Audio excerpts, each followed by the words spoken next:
The medic who fought a war without a weapon refers to Desmond Doss, a United States Army medic in World War II who, due to his religious beliefs, refused to carry a weapon. He served as a combat medic, saving the lives of many soldiers during the Battle of Okinawa without firing a shot. Doss was awarded the Medal of Honor for his bravery and actions.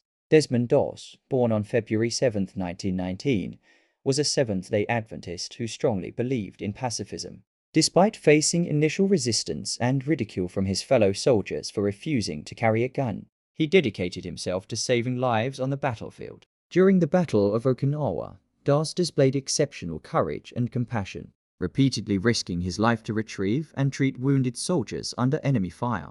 He is credited with saving the lives of 75 men during the battle. Doss's actions at Okinawa earned him the Medal of Honor, making him the first conscientious objector to receive the award. His story has been popularized in the film Hacksaw Ridge, which depicts his experiences as a medic during the war. In the World War II, Doss chose military service, despite being offered a deferment because of his shipyard work.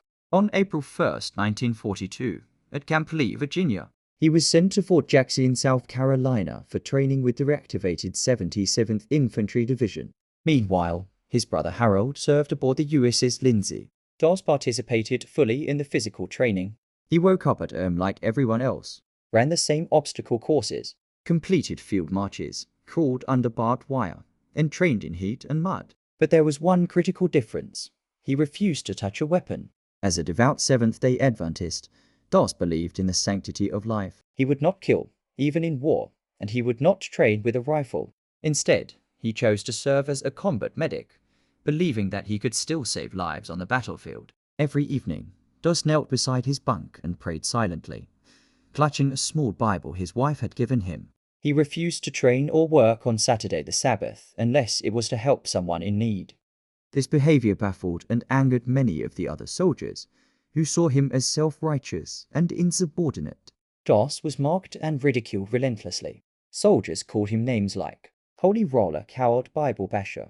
They threw boots or trash at him while he prayed. Some refused to sleep in the same barracks, claiming he would get them killed in battle. One night, Doss was dragged from his bunk and punched in the face by a fellow soldier while he prayed. "You are not a real man," the soldier shouted. Doss stood back up, bleeding slightly, but didn't strike back. The abuse didn't just come from his peers, even his commanding officers tried to get rid of him. One officer filed reports to declare him mentally unstable. Another threatened him with a court-martial for insubordination. He was told repeatedly, "You're a danger to your unit. We can't trust you." Despite all of this, Doss never retaliated, never filed complaints, and never abandoned his beliefs. One afternoon, Doss walked into the crowded mess hall like any other soldier. He was modestly dressed in a worn uniform, boots scuffed from drills, and a small Bible tucked neatly into his left chest pocket. As he stood in line with his food tray, the tension in the air was almost palpable. A soldier behind him, Private Howell, sneered and said loudly, "You think you're better than us, Bible boy?"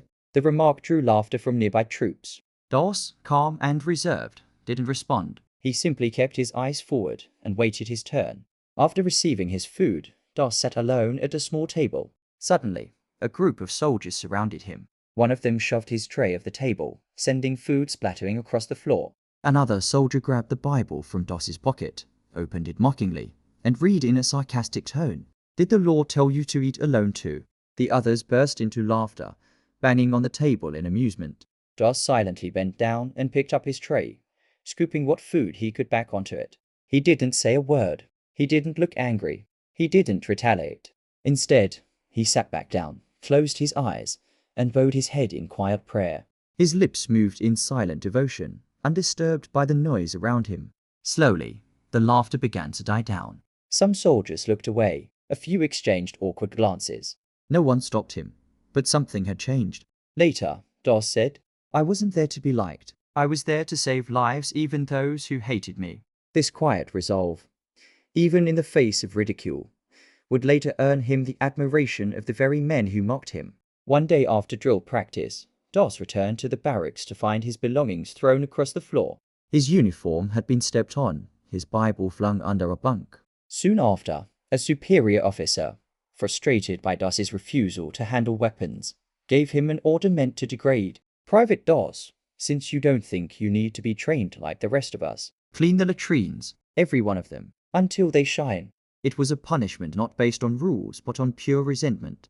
The barracks latrines were filthy, a row of metal toilets and showers coated in grime, foul smells, overflowing waste, and graffiti. Soldiers snickered as Doss walked past them carrying a scrub brush and a bucket.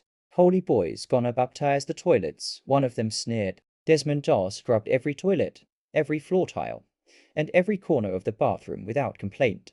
His fingers were red and blistered. His knees ached from kneeling on wet tile. But he didn't lash out. He didn't report the abuse. He simply saw it as his duty to be faithful, humble, and enduring. By the end of the day, the latrines were spotless, cleaner than anyone had seen them. That night, no one said a word. Some soldiers looked guilty. A few avoided his eyes. Others doubled down on their bitterness. But something had shifted. Desmond's refusal to complain or break began to unsettle them. He had been humiliated in front of everyone and still carried himself with grace and quiet strength. Years later, one of the very men who bullied Doss recalled, "We tried to break him, but he never cursed, never fought back. In the end, we realized we were the ones without courage." Time: early May 1945. Location: Media Escarpment, Hacksaw Ridge, Okinawa. Japan Unit: 307th Infantry, 77th Infantry Division. U.S. Army. Enemy: the entrenched forces of the Imperial Japanese Army, fighting fiercely in bunkers and tunnels. The sun was just beginning to rise over the jagged escarpment known as Hacksaw Ridge when chaos exploded across the battlefield. Smoke and fire painted the morning sky.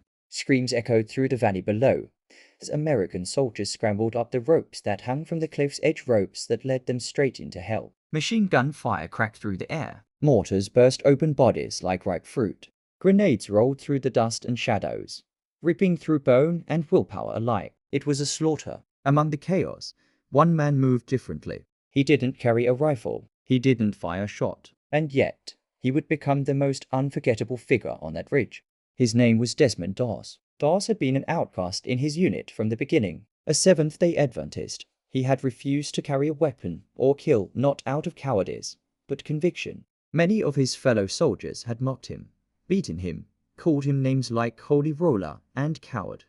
But on that day, under a sky of fire, none of those names mattered. When the rest of his unit was ordered to retreat, leaving behind the wounded and dying, Doss stayed behind alone with nothing but his medic bag, a length of rope, and his faith. He looked around at the battlefield, broken bodies, whimpers in the smoke, blood running into the soil. Then he whispered the words that would carry him through the next 12 hours.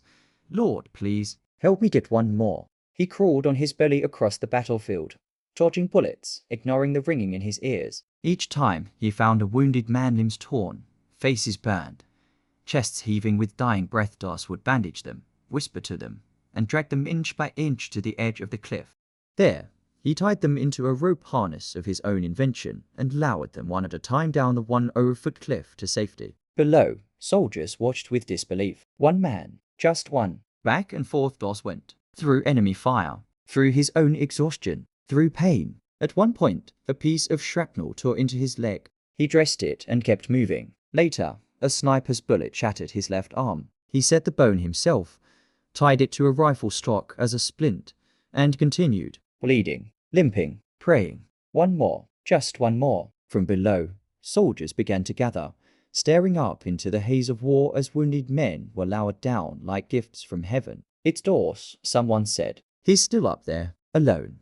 By dawn, 75 men had been saved. 75 souls brought back from the edge of death, not by a gun, but by the bare hands of a medic who refused to kill. When Doss finally collapsed, his body broken and his uniform soaked in blood, much of it not his own, he clutched his Bible tightly against his chest. Those who had once laughed at him, beaten him, and questioned his courage stood in silence. They no longer saw a strange, God-fearing man. They saw a soldier braver than any of them.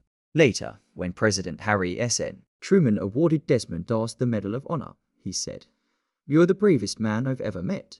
But Doss never claimed to be a hero. He only ever said, "While everyone else was taking life, I was busy saving it."